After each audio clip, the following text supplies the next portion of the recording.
This is Listening with Franklin Livingston, and our guest is Christine Stoddard Sanchez.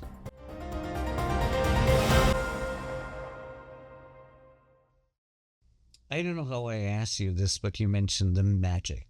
Mhm.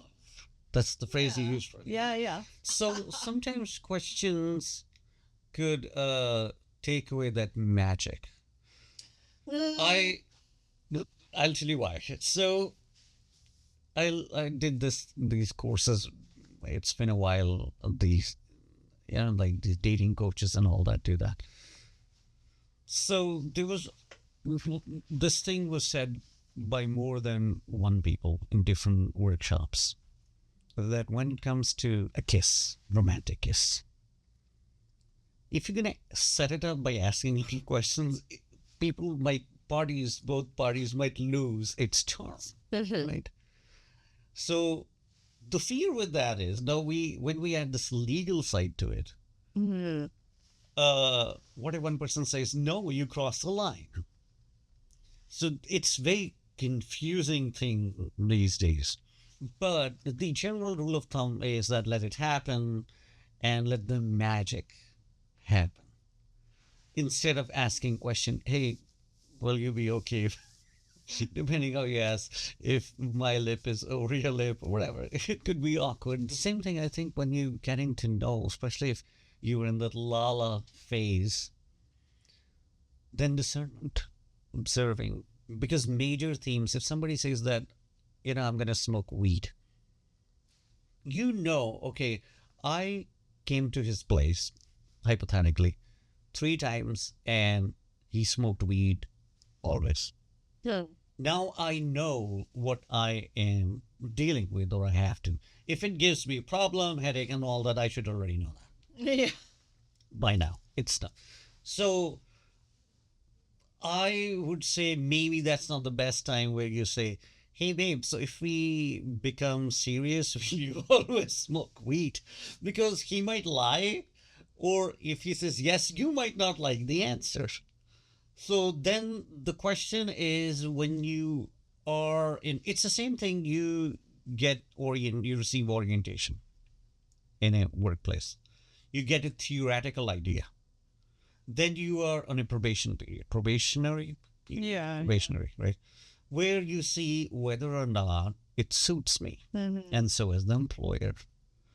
Uh, Same thing, I think, where discernment, by the way, your vocabulary is phenomenal. And it made me share a lot more than I have been doing that. So discernment is where do I stand in terms of my belief system, my choices, if this person ends up becoming a part of me Yeah. or my life part. It's kind of part of you, right? Yeah. You're sharing your space, Yeah. money to a certain extent and all that. And then you can ask questions. I mean, I think with your point of, oh, you might not like the answer, that's just as important to know because I think it's better to know that you don't like an answer when you're a month in versus 10 years in, right? Like certain things you really should know sooner rather than later. But I personally, in my experience, this is totally my experience. Mostly people don't tell you the truth Uh, in the moment. Even uh, in this, like when I do hiring for my projects and all that, you ask them because they have read partially, okay, what am I looking for from a crew member or a talent? And they will be excited. I'll say, okay, Zoom call, talk on Zoom call. Okay, so what do you think? Yeah, definitely. I would love to participate or I would love to be in this film and all that. But you would never hear back from them. And this is very common because as human beings, I think we still want to be nice with a plastic smile. And if you're going to ask a very serious question, it's a serious question. If somebody drinks, the first family I lived with, the gentleman, he was in 60s at that point. He would come home and he had a habit and he would take out a beer bottle, open and drink the beer bottle, right? If that's his ritual, but again, this ritual is deeper than ritual because that's more like a habit, Yeah. trend, a Yeah. lifestyle.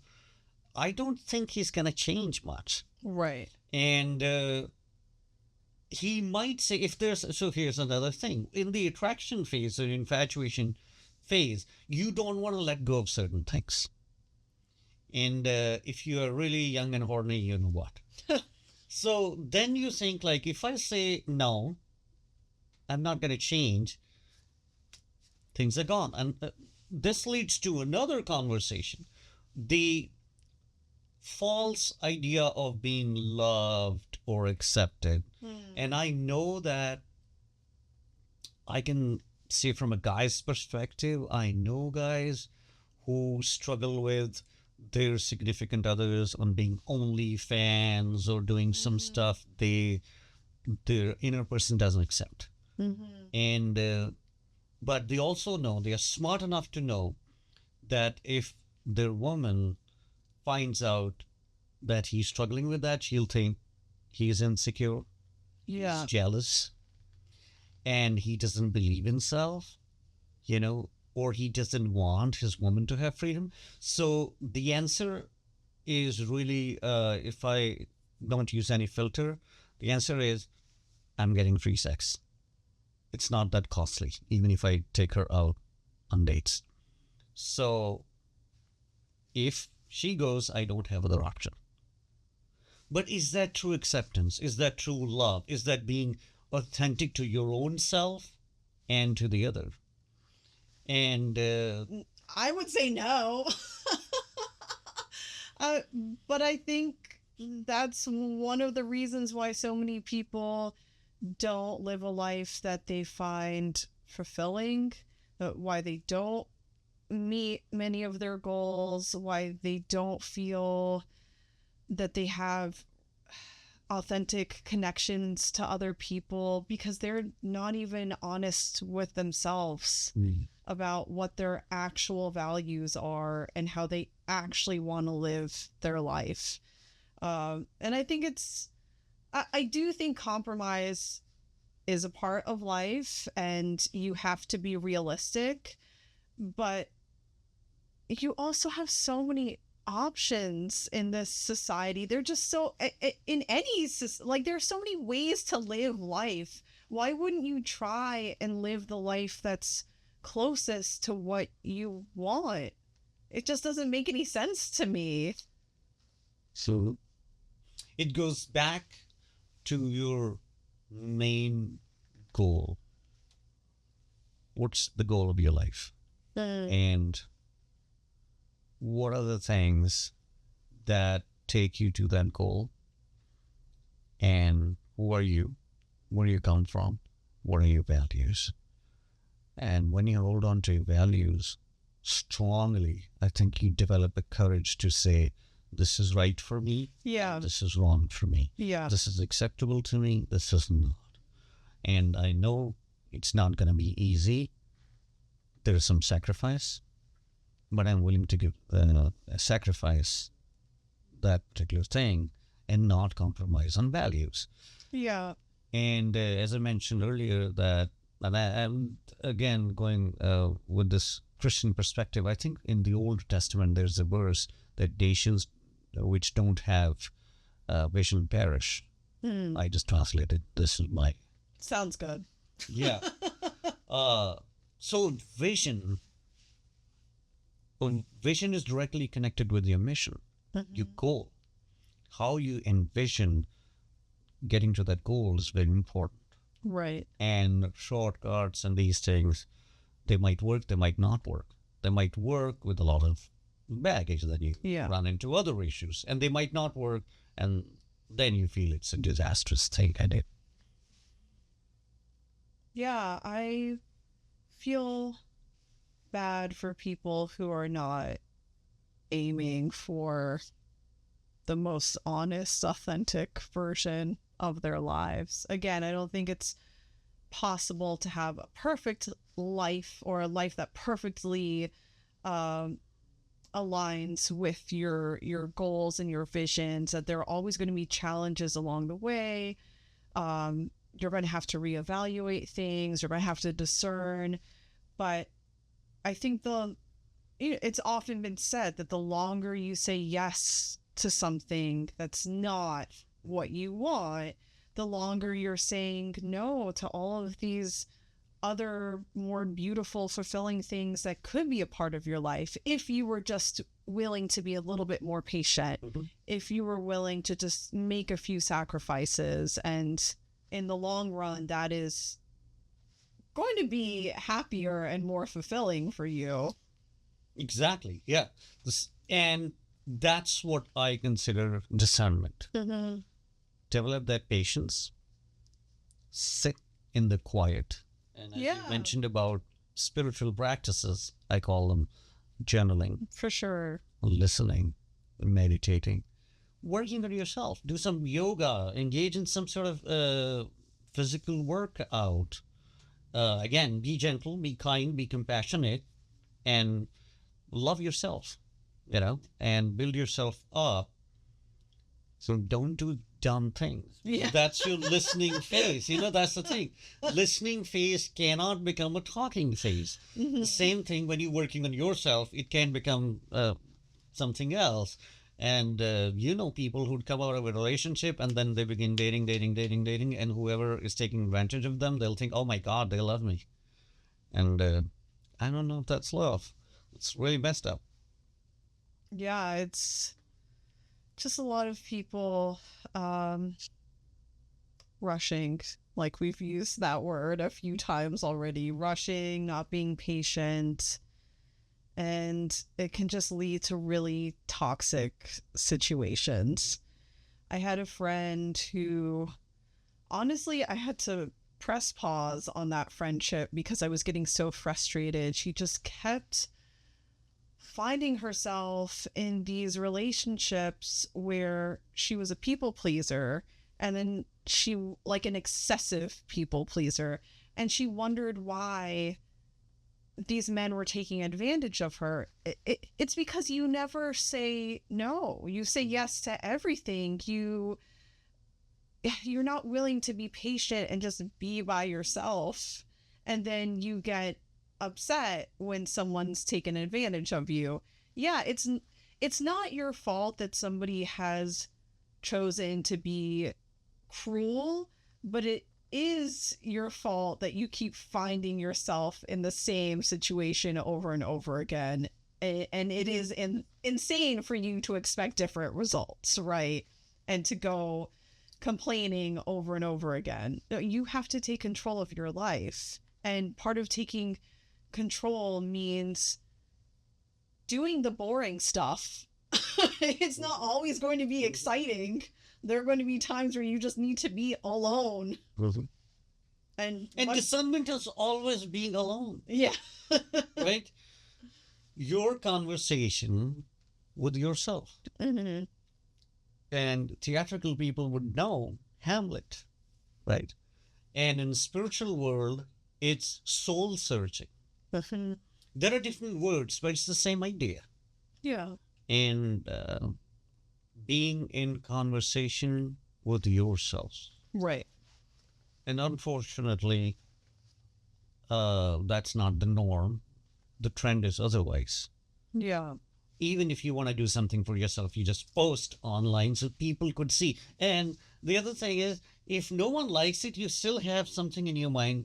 Somebody's, looking at it or watching it.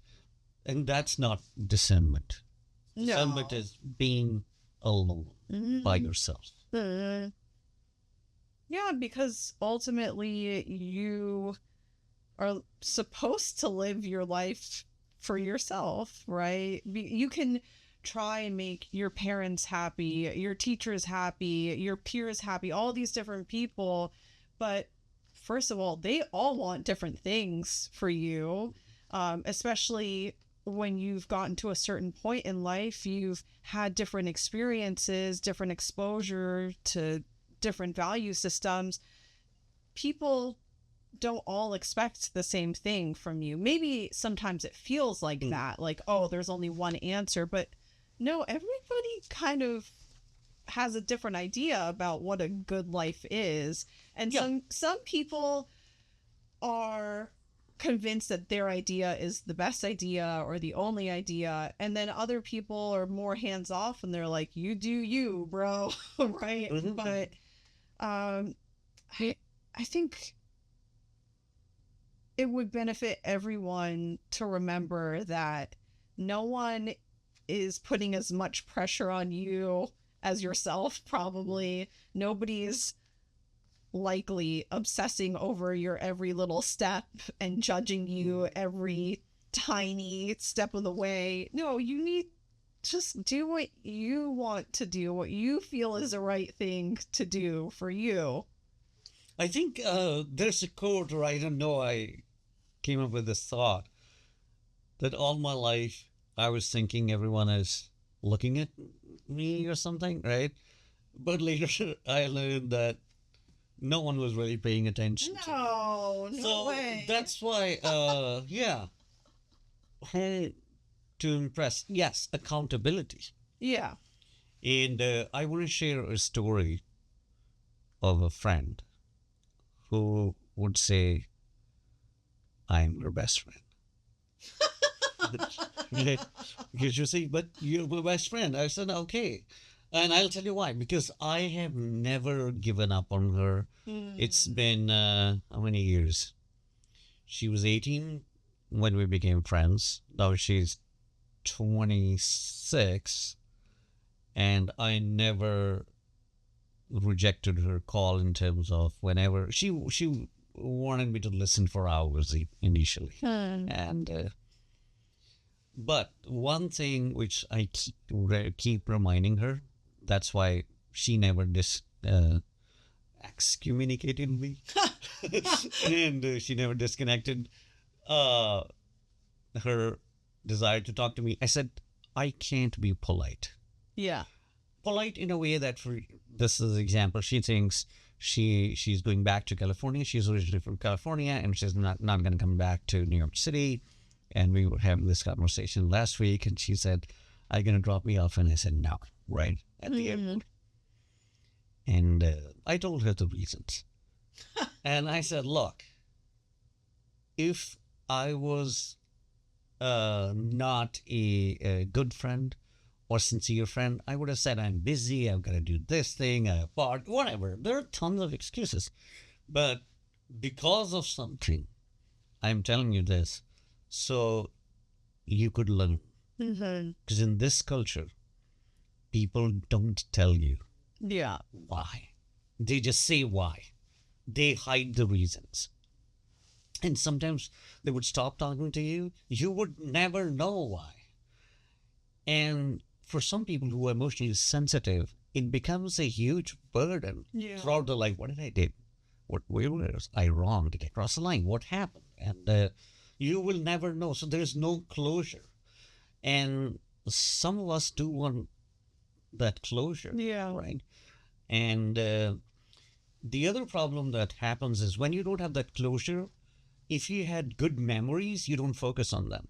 You always look for the checkbox of wrong. Where was I wrong? Maybe that was the time, maybe that. And if there's a closure, you understand, like a couple of times you mentioned about your friends, and you said I had to put a pause there. And the other, I don't know what. I had to end another friendship. And the other friendship ended here. So the end doesn't mean that the past was rough. Sometimes you might have good memories and bad memories, and you could focus on the good memories and enjoy them, right? That's also being mature. That's also being gone through the discernment process that this phase should end now, this friendship. Yeah. I mean, I don't think all friendships are necessarily meant to be lifelong friendships. In fact, probably most are not. That many friendships just last for a chapter, and maybe they're connected to a workplace or a school or a city where you've lived or mutual family, something. And then once that chapter ends, then the friendship ends. And it's not always for a big dramatic reason. Sometimes it's more of a natural fade, right? Like, oh, I'm moving to another city. Mhm. And these days it's easier to keep in touch and you can have more casual friendships in a way, like the Facebook and Instagram accounts, all that, and sort of keep tabs on somebody in ways that you couldn't before so easily. But yeah, I think it's important not to cling to every friendship. I Right. think some people too, my boyfriend does this. He's a teddy bear man and he wants everybody to He's be gonna his- watch this. It's fine. He wants everyone who's his friend to be his friend forever. Hmm. So when friendships end, he always goes through this grieving period, and I think that's fine. Like everyone has a right to mourn the end of something, right? But I do think he's getting better, and we've talked about this, about accepting that, yeah, not every friendship's going to last. I think in his case it was because he was bullied a lot as a kid, and he was an only child, and his parents got divorced. Like there are just different reasons why he wants the friends to stay friends. Mhm. But and like I think a lot of adults have had experiences like you said where if we don't have that closure, then we might obsess a little bit, like why did that friendship end, what did I do wrong? And Just to clarify, so our friendship is not ending. yeah, I'm not that just one, not not that dropping her off at the airport. That's it. And because I think with me, it's very difficult to end unless it becomes, for example, I knew a lot of people in Iowa and of diverse age rate. yeah. I think the oldest guy is might be in 80s. Like the guys who there's a guy, he's highly educated. I think he was the head of education department at University of Northern Iowa. And he took me to Village Inn. So these retirees, they love to go to Village Inn and they eat breakfast there with omelette and potatoes and hash browns and then Okay. steak and all that, right? And he wanted my opinion on something, and which wasn't really important to me. He was like, "Hey Franklin, do you think Obama is a Muslim? Do you think he's gonna sell this country to Arabs?" Because so my friends are all over the spectrum politically too. Mostly very conservative. Then there are conservatives. Then there are Democrats, and then there are ones who don't care, like Connery. Connery doesn't care about politics. So the point is, my commitment, friendship, and love for them is the same. I understand their belief system is rooted in some reasons, Right. but very few people I can count on my fingertips I'm in touch with. And only a couple of people I call weekly. I mean, it's great to have Facebook thingy, but when you call and all that, and it's been years.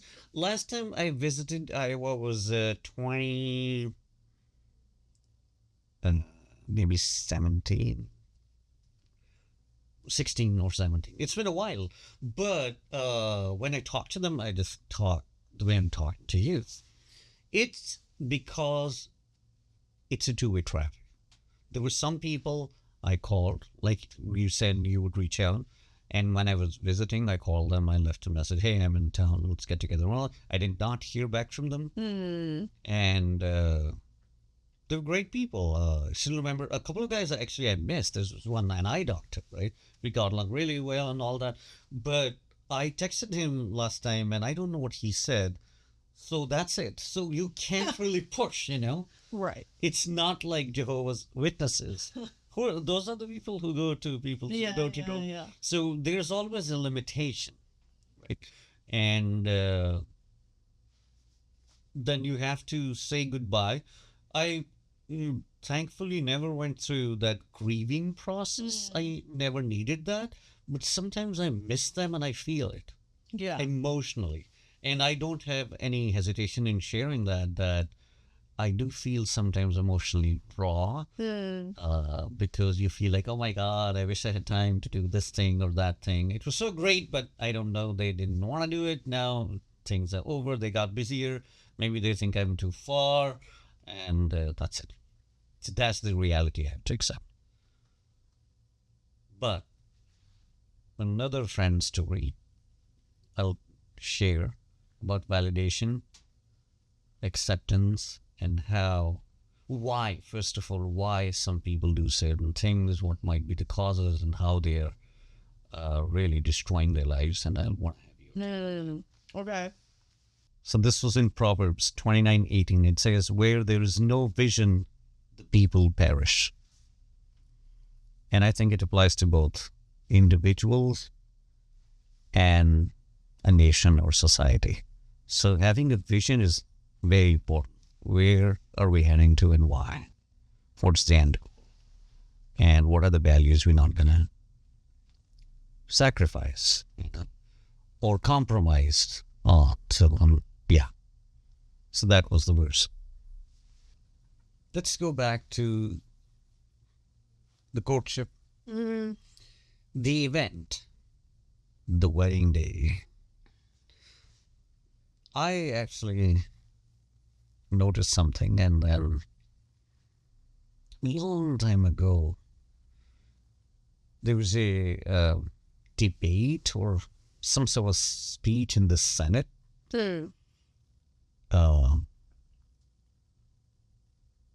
But in simple words, a lot of people, females, they would focus more on the wedding instead of the actual marriage. Wedding is a day, Right. Yeah. and marriage is a lifetime, Yeah. ideally. Is it wrong to focus on the wedding day, or is it wrong not to focus at all on the marriage and the challenges and the issues you might run into? I think marriage is more important than a wedding, but I also think that you can have both. I don't understand why some people say, oh, the wedding doesn't matter. Okay, does it actually not matter? Or you like if you're somebody who doesn't really like parties or big groups of people, I can understand why it wouldn't be that important to you. But if you are the kind of person who does parties and socializes on a grander scale, then wouldn't you want to celebrate your love? To me, that makes sense. Spending tons and tons of money does not make sense. Caring so much about the politics of, well, the mother of the bride wants this and this cousin wants that, and the grandfather will have a heart attack if this doesn't happen. I think that is silly. Yeah, you probably want to honor some cultural tradition, but you need to ask yourself what actually matters to you. Do you have to have every little ritual and every little symbol, or is it what you and your spouse decide together matters most to you? One of my sisters had a wedding that was, let's see, maybe 80 people. So still, for an American wedding, that's considered a small wedding. My wedding was even smaller. It was 50 something, not quite 60 people. My sister's wedding was at an event hall in Philadelphia. The ceremony and the reception took place in the same space. And there were a lot of things that my sister and her now husband said no to because her in-laws bought them a house, right? And originally the idea was, well, we're only going to buy you a house if you live in New Jersey. We're not going to buy you a house if you live in Philadelphia, even though they're right next to each other, right? For them, for the in-laws, it was like a political statement. They're much more suburban and rural kind of people that living in the city. Oh, can't do that. And they weren't going to pay for this and that if they didn't have meat at the wedding, but my sister and her husband are both vegetarian, and I think her husband at the time was even vegan, but they decided, like, no, for us, vegetarianism is very important, and we're not going to go against that. We're not going to have a vegan wedding, but we don't want any meat served at the wedding. And I remember my sister and her husband really stood their ground on a few things, especially the vegetarian thing was such a big deal to her in-laws, but it was more important for them to have the day that they wanted versus the day that the families wanted, right? And then my little sibling got married in February, actually. What am I talking about? It's January. Hello. So at the very beginning of the month, January 3rd or 4th, very recently. And the whole idea was to do it before the inauguration because my sibling's non-binary and their spouse is a trans woman. So they were like, yeah, I gotta get this done. Who knows what's going to happen to gay marriage in just a few weeks or months. And we really just went to a restaurant. It was immediate family only. It was parents, siblings. That's it. We went to a restaurant, and my sibling and now their spouse signed the paperwork, had their little vows that they said to each other, and that's it. That we had dinner. It was nothing more complicated than that.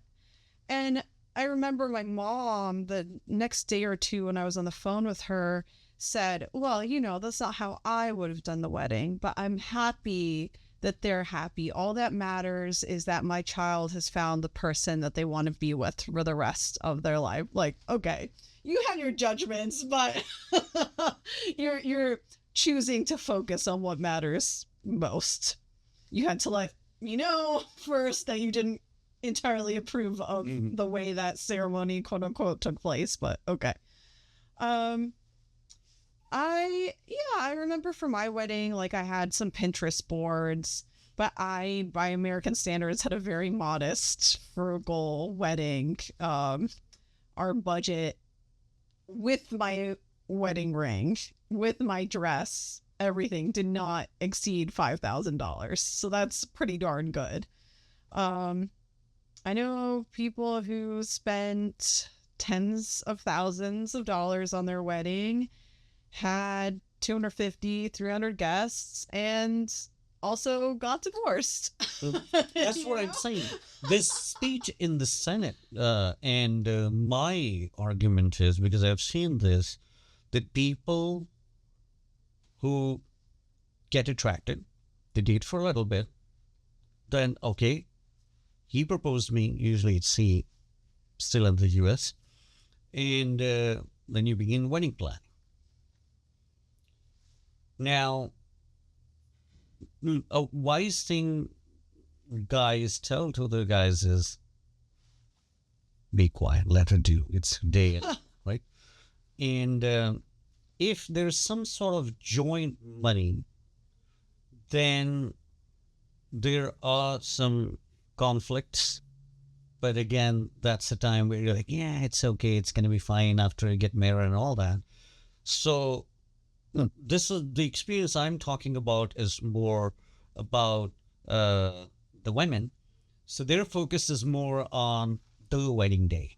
My dress, my weight, my waistline, my guests, my theme color, my parents, my relatives, my music, my priest. If it's pastor. Okay, great. And when the event is over, then it's a phase of being in a nightmare for the guy. Why? Because the courtship period, which people call dating these days, was very short. There wasn't any discernment. There wasn't any detailed soul searching. Yeah. Because you're inviting the other person into your soul.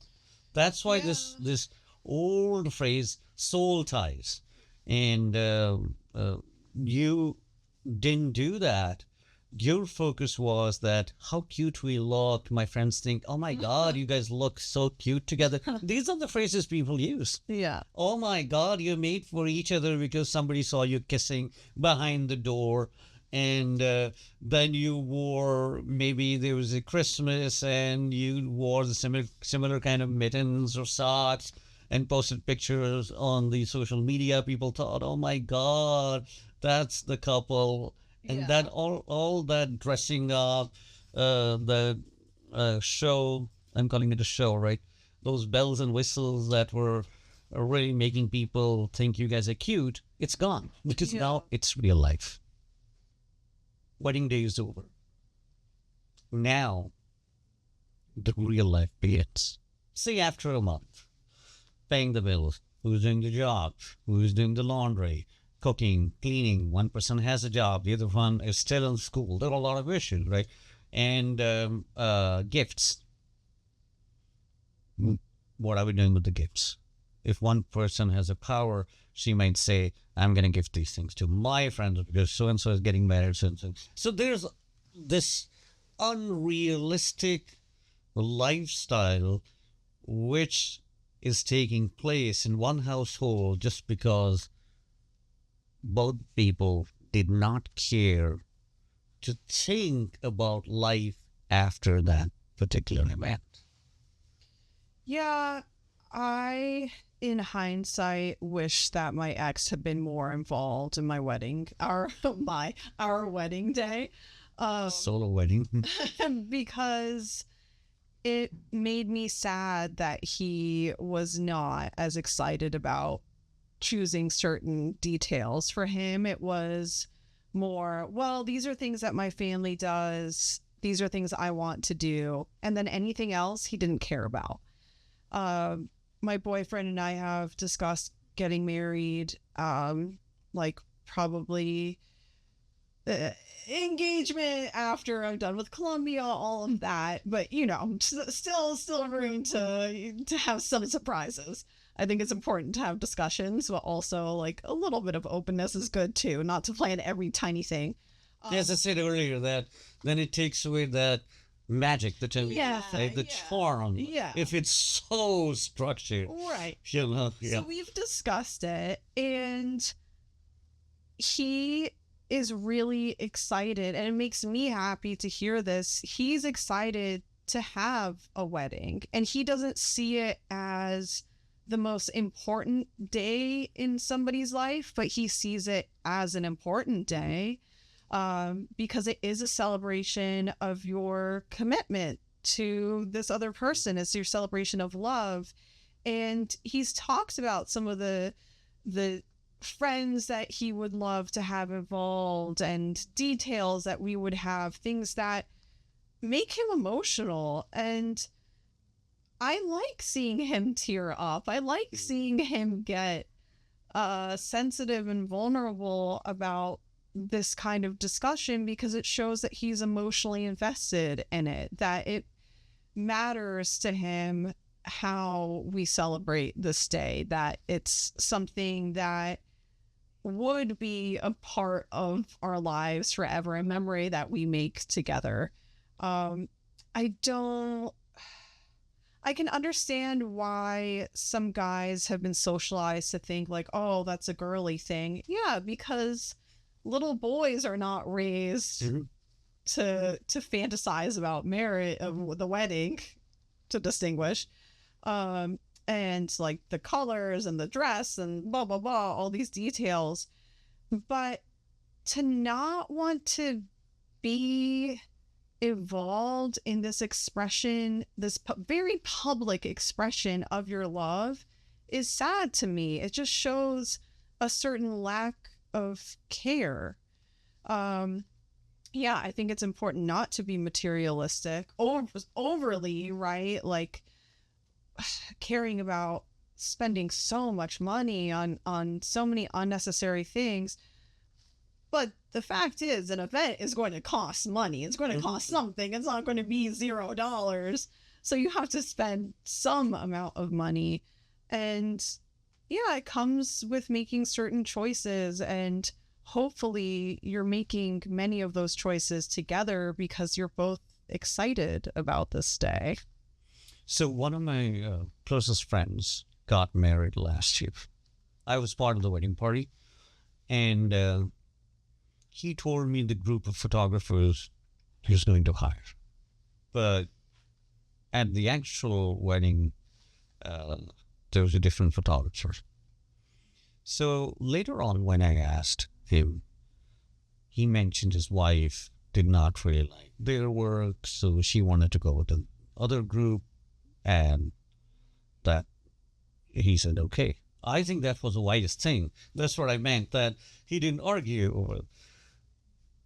The positive or really great thing about their marriage is the his wife, the bride, who happens to be very close to her family. She spends most of the weekends with him and has really become closer to him. I think she understands what marriage is. Mostly people who I know who come from a very fairy tale background, because I did not know this, that uh, and mostly these people are very conservative Christians, and they are very they love Disney, and I don't know, Yeah, they have those kind of people in Virginia. Yes. There was a guy who used to tutor wealthy people, and I once shared with him, and he said, "Yeah, it's like it's a thing. It's like a culture within a culture. Didn't you know that?" And I said, "No, I did not." It's It- weird. I don't like it. and but those kind of people, that's the thing, where the focus is on the event and not on the life after that. Also, life after that in their mind is maybe different. It's more like a fairy tale instead of a real world, real life. And going back to Christianity again, Christian narratives are not a bed of roses. Neither Jesus Christ nor the Apostle Paul or any other apostles, uh, they did not have very privileged or peaceful or these fairy tale kind of lives. Right. And if we follow those people and their teachings, how do we not pay attention? How do they expect us to live the Christian life, and we have our own culture within a culture?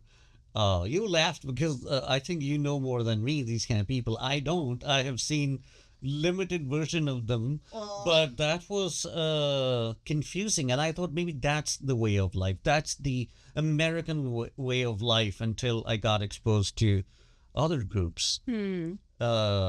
People who have very simple weddings, or people who pay more attention to commitment and your spouse's needs and how you form a union, a unit, you were using a term, instead of just like another, I think it's like another feather in your hat. And I'm trying to find an idiom here, which was very different, which is, I think, contrary to the biblical teachings.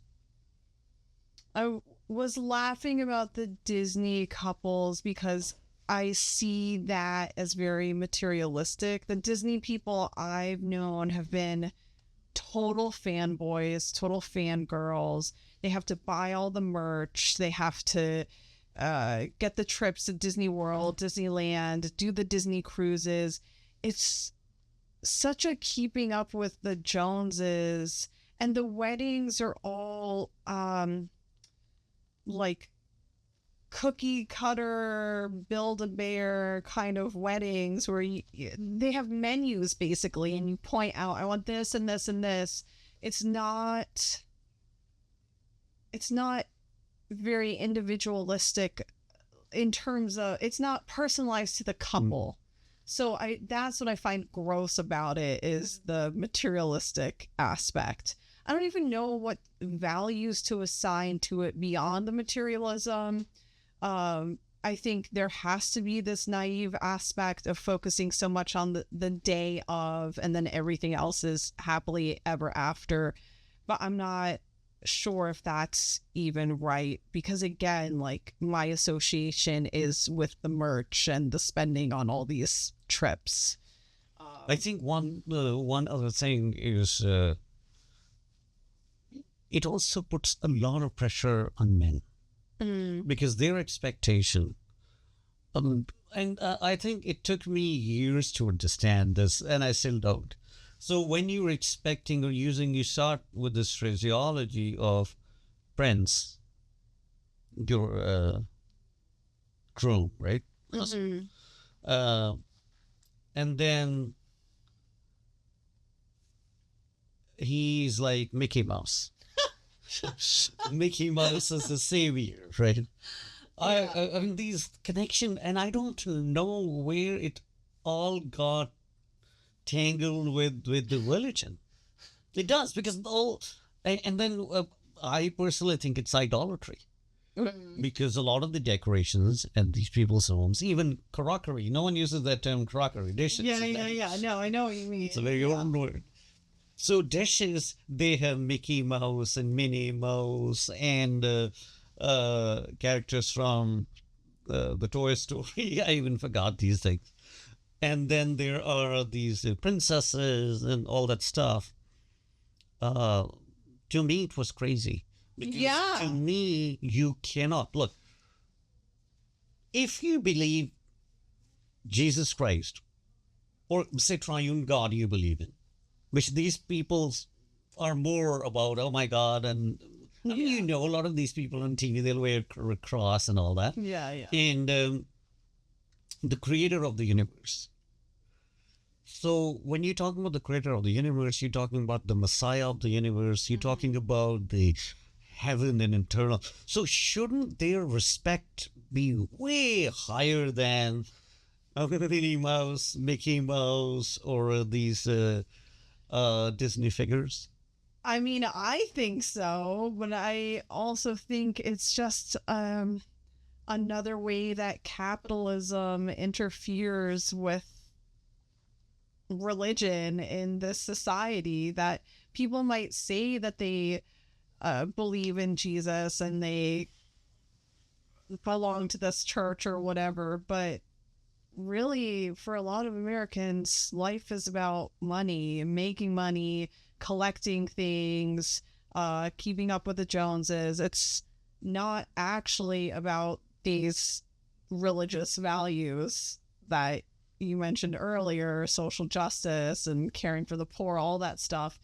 No, it's you go to this church because that's where your neighbors go to church and you want to belong to society, and you all work at the same office building because that's the big company in town, and you all have the same pension plan, blah, blah, blah. It's not, there is the like individualistic idea here of being the best and competing, and that is capitalism. But there's also for the worker bees, for middle class people, like it's very much about belonging too. Like you want to stand out to an extent, but you also want to belong. It's like the paradox, right? You can't stand out too much. If you're going to stand out too much, well, it's because you're hoping to be the next entrepreneur. You want to be Elon Musk, right? You don't want to just settle for your middle class job. But if you're going to aspire to this middle class life, then it's very much about making a certain amount of money and only having so much ambition because you need to be like everybody else in the middle class. I was going to tell you a story of a friend who ruined her life. Oh, no. Because of this belonging, actually. Yeah. Right? Before that,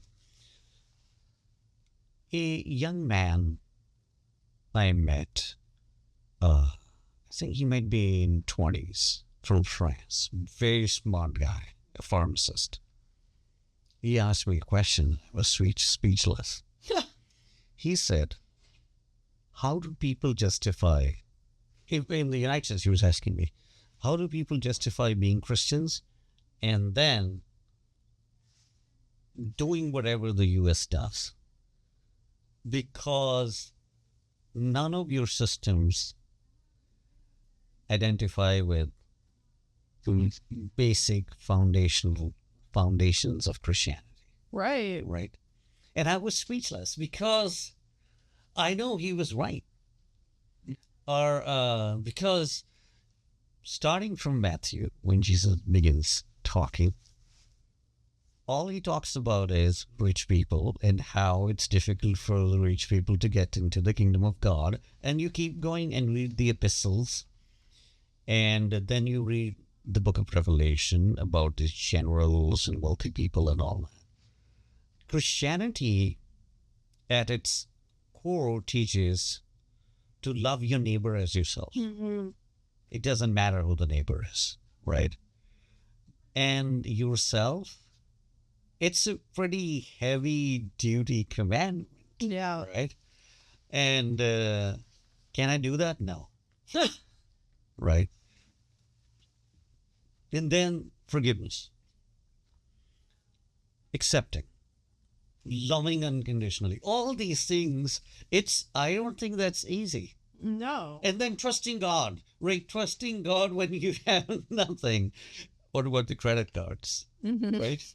So our faith, we live in a system, our faith is more in the appliances, Yeah. in the system, like power as an example. We do everything on the power. God forbid with these storm hit areas, when the power goes out, I don't know what they do. And then we all want to be wealthy, mostly. I know a gentleman who was sitting here and he said, I don't want a house. I have 3-bedroom apartment and I want to rent to my roads. And I was like, well, and he is really accomplished. He's a poet. He was in the Navy and an engineer, highly educated, a very humble guy. But mostly people are not like that, Yeah. right? Yeah. And the influence, social media and all, it doesn't really make things easier because we want to look slimmer, want to have this jawline, particular kind of looks, outfits, brands, all that stuff, which if you could afford, it's great. But if you can't, then what, right? And again, then you will try to find a shortcut to get to that goal. And either you'll sacrifice your values or you'll develop internal conflict. And I've seen that I'm not a body reader. If there's a word, body reader. You know, What do body you language mean? reader. Okay, Body yeah, language yeah, reader. yeah. I can't really tell. So I'm not an expert in that. But using common sense, you use that phrase, common sense, Yeah. every lunch. Yeah. So using common sense, when I watch certain kind of cuts from podcasts or shows, you can tell if the person, whatever they are saying, doing, is in alignment with their internal Yeah. system or not, right? Yes. And which is a sad reality. A lot of people are doing stuff. I don't know if they know what they're doing to get fame, Yeah. money. It's like jobs. A lot of Yeah. people say, mostly people are working jobs they don't want, Yeah. but they can't afford to live out their dreams, Right. right? I won't go into a ton of detail, but I was recently approached by a major evangelical church to work in their TV department as a host. And I turned down the gig and I posted about it on Facebook, but just with the private setting, not the I know So anyone. we are not even friends, so I Yeah. But I had not a ton because it was private, but I did have, I don't know, maybe half a dozen, not quite a dozen people comment and say like, well, Christine, you could have just taken the gig. Or like, it's just an acting gig. You could have pretended. You could have slipped your real opinions, your real politics in there. And I said, I know some of them were joking, right? But I was totally serious about it. And I was like, apart from the fact that's not how production and post-production works, these things are highly rehearsed. There are scripts, there are teleprompters, there's heavy editing that happens. There's also just my internal values of I'm not going to be able to do that every day or even every week. To say all these things, sure, I might agree with some of the things, but not all of them. And there are going to be too many things that go against my values, and I'm not going to be able to live with myself.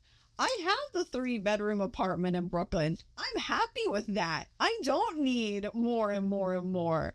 For me, more is about the interior life and personal relationships, creativity. More is not about material wealth. I want baseline comfort. I don't really need anything beyond that. You know, I wear my thrift shop clothes. I swap clothes with my siblings and my friends. I don't care about name brands. I just want to have like normal's not even the right word. I just want to have a comfortable life where I get to be creative and live out my values. You want me to make a correction? Sure. You're going to be mad at me. Okay. For you to correct me. No, go ahead. A suggestion. A suggestion. Yes. You use the word overcorrecting, so I got stuck with correction. Suggestion. You want to have a peaceful life. Yeah, peace. Yeah, because if I'm going to constantly feel like I'm saying and doing things that are not in alignment with my values, that's not going to bring me peace. That's going to bring me stress, and that's going to cause me to bring stress to other people. And it's just like with the super control of your diet. If you're always hungry, then you're always grumpy and you never have enough energy, and you're going to snap at the people around you, and you're not going to bring your best self. I'm not going to bring my best self if 8 hours a day I have to spew this largely crap that doesn't feel right to me. I don't care what they pay me. Yeah. And that's not easy. Peace is a gift, divine gift. But not everybody has it. Yeah. Or they might use this for like, I'm at peace with this, right? It's like I had a friend, and I still consider her a friend. She was a therapist, a highly educated woman. I learned a lot from her. And she used to use this phrase, and I think she told me, because her background was from some sort of Baptist background, right? And the phrase is, I'll pray about it. Mm. So I learned from her that some people, I don't know how many percentage-wise, some people, when they say I'll pray about it, it means I'm not going to do it. Yeah. So why do they say that? I was like, oh my God, I'm already confused about a lot of phrases, because I did not grow up in that tradition, right? So I didn't know that Baptist or certain traditions, they use that phrase to mislead. Or, I mean, maybe people in that tradition know what that meant. But I did not. If I ask you to, hey, help me out here, and they'll say, I'll pray about it, I'll think, okay, she's going to pray and then come over to do that work, right? But I didn't know it means like, yeah, no. Or I'll think about it. Also means like a little bit. In my mom's culture, people often won't give you a direct no because it's considered rude. So God willing is something that they'll say.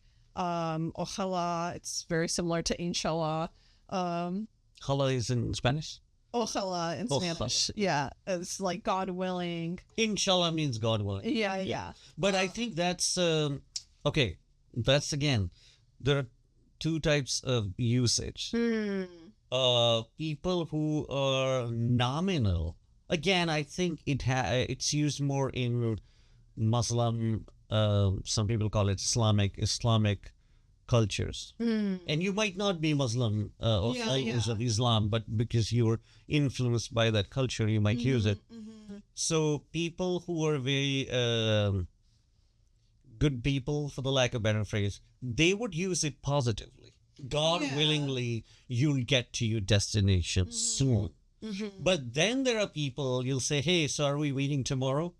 So that's like, God willingly, I'll try. I forgot how they say it. Yeah. Which means like... It's it can be sarcastic or it can be non-committal. Right? Non-committal. They don't- Yeah, it's they not don't want to sarcastic. say Both no. are serious, but it's like, Yeah, they're afraid to say no. yeah. Because it's considered If rude. God wishes, then yes. Yeah. Yeah, so that's one instance. Or I'm thinking of in Southern culture, and if your friend was Baptist, there's a good chance she was Southern.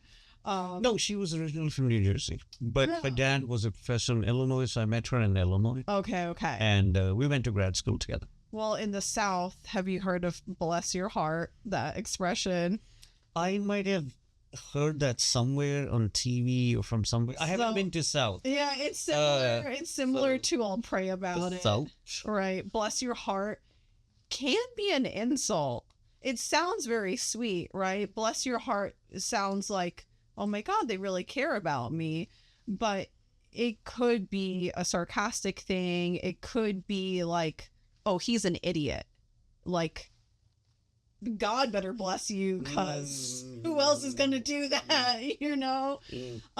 So often people will say it when they think that you're being stupid, but they don't want to tell you directly you're being stupid. So, oh, bless your heart. Like, That's your what? Southern accent? Yeah. Okay. Gotcha.